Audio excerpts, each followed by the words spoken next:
Welcome to the Call Me Successful podcast.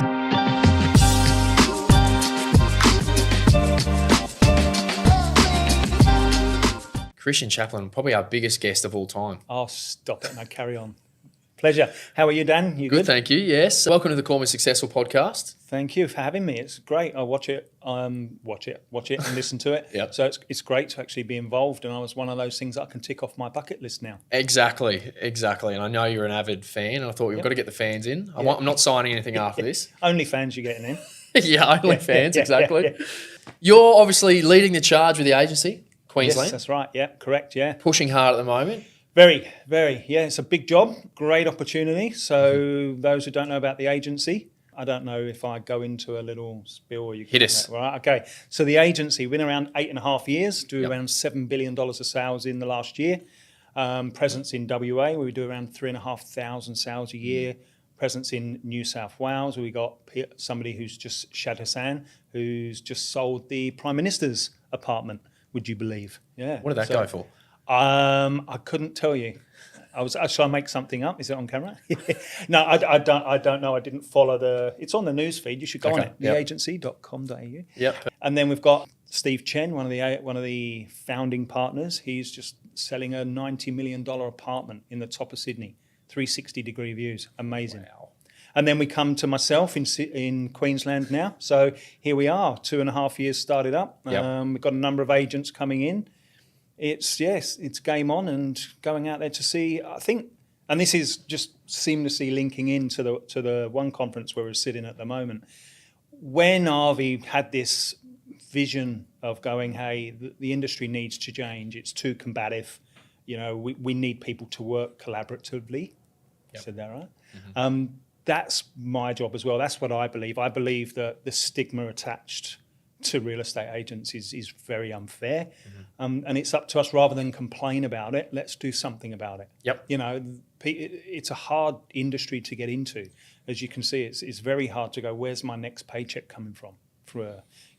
Where's my next property coming from? You're going up against other agents. And whether we want to talk about it or not, there's a lot of underhand tactics that go on as well. So there's that to combat as well. So it's like going, why can't we put the industry first and let's change that round? So part of my job is to grow the agency. Mm-hmm. The other part is to make sure that we're looking after our current agents, to make sure that we're evolving them and giving the service out to people. What do you think agents need in 2025 to be successful? I was listening to Josh Vegan earlier, and he was saying there probably is going to be about 70% of jobs which are lost due to AI and robots and you name it. So how do we keep real estate agents in the industry doing well? I think speed's the new currency. Yep. Matt LaHood and I was chatting earlier, and he was like, instant coffee is not quick enough for the top agents. Okay. And when you actually let that sink in, it's one of those of going, speed's a new currency. People need to react immediately. If they're not reacting immediately, then somebody else is in there. I was standing with Ardi once a few years ago. He had a lead come through. And I'll drop it was for local agent finder. And he said, sorry, I need to do this right now. Straight away, he was on his phone, did that. And I was like, what? And he goes, if I don't do it now, I'm going to be the third agent who replies. And this was 2-3 years ago. Sure. So when you're all going, and if you look at it from the vendor or potential seller's point of view, you're looking at it from going, if I'm sending you a message and getting one straight away, fantastic. So speed's a new currency. And I think we're now in an age where real estate's been around for long enough now, and when you've got CPD points, obviously that's going to be coming in. You need to be looking at, how do we become practitioners in the industry? In the same respect level as how do you look at, doctors, lawyers, why can't real estate agents not be seen as salespeople, but actual practitioners? Sure. So when you're seen as a practitioner, as you would know in sports science, you're a practitioner, there's a specific skill set you do. So I think that we're going to enter the age of what can be referred to as a super agent. So they're going to look after their sleep patterns. They're going to be looking after their nutrition. Yep. They're going to be looking after their health. We just had Mr. Bacon up on there, who was talking about he's got a sauna, a steam room, a cold plunge, a kitchen. We've opened a brand new office in Fortitude Valley. It's got a huge kitchen in there. There's a wellness area. There's an outside barbecue in the heart of Brisbane. Yep. So that's what agents want. Agents want to feel a home away from home as well. Yeah. Because it's so long hours, you need to have that release of being able to, gone are the days of just sitting there replying to somebody, have you hit the numbers, justify your existence on a Tuesday morning. Yep. There's I don't know if it's generational, Dan, but there's been a change where people are now leaning away from the classic way of managing people. Like, what have you done? How have you done this? Now, don't get that mixed up with people who don't want the best for yourself, but it's actual people who go, hey, I want to be able to be treated like a grown-up. And that's when we say with ourselves at the agency, it's real estate for grown-ups. You know, you don't have to report into anybody. So we've taken that classic org chart, turned it upside down and gone, hey, it's about the agent. So what's going to make an agent successful in 2025 will be the ability to have respect for each other, the ability to react quickly to any requests that are made, and also keep your finger on the pulse of what's happening out there. So coming up now in what does the next 90 days hold? On the 18th of February, we've got a rate decision to be made. Then we've got Anzac Day. In between that, you've got, and if the rate decision is the right one, you'll probably have a general election. So we've got Easter as well. So there's 4 things. So the agents who I think we're going to be winning in the next year are ones who are going to their clients in a proactive manner, saying, hey, what does the first 120 days, 90 days, 60 days look like from things that are outside of their control? So then they can assist them and advise in that, again, in that area where you consult with people to make sure that they've got the knowledge to make the decision to sell their property. I think that sounds like a perfect scenario for everyone. If real estate agents were across the entire calendar of the year, and when they're talking with someone, and rather than like the best time to sell is right now, but to be the actual advisor of what's coming, Correct. They know the information that they need, but they're also, you know, it's one of those industries where we can be carried away with how busy we are and how stressed everyone is and how many phone calls they need to make and that sort of thing. Yeah. So I love what you're saying too, that we have real estate agents that may be a little bit more grounded and a bit more together, and they're doing their ice bars and saunas and that sort of thing, and you contact and you network and you do everything you're doing. But if you can actually be the informative, the person that's like calm and relaxed and generally grounded rather than all over the place, that people will actually gain a greater trust and respect for the agents that they're working with. Yeah, that's exactly that point. And this is where you need to be changing the industry, where we're not all seen as salespeople. Yeah, we're selling. We want to sell the property for the most amount of money. That goes without saying. But like you said, how do we elevate the industry? How do we raise the standards? Tony Robbins, you'll always meet the standards that you put on yourself. KPIs, you necessarily won't, but the standards you will. So how do we then, as a collective, raise the standards of real estate to such a level which is seen as a respectful industry, which comes down to going away from that, what's in it for me? You know, instead of the what's in it for me right now, the building of relationships. We're very good at throwing an ARIC conference and the conferences to celebrate we are, because there seems to be a sense of cohesiveness for people of needing that sort of attention, for want of a better term. But if you cut it all away, that's what it is. Somebody stand up there and look at me, I'm great, I've done X amount of thousands, where what we need to be doing is going, does anybody ask the sellers what they like about real estate? What did they like about the journey we just did with selling a home? How can we learn from that? The data is there, but we're not using it.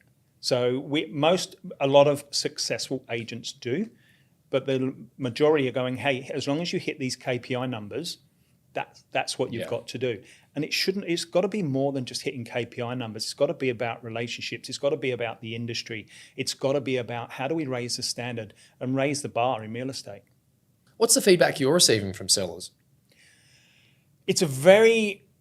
Everyone's a little bit hesitant on the interest rates. I mean, people are now, what we're seeing, let's just take the last 120 days. Somebody, and it was mentioned on stage. So somebody would have appraised the property 120 days ago.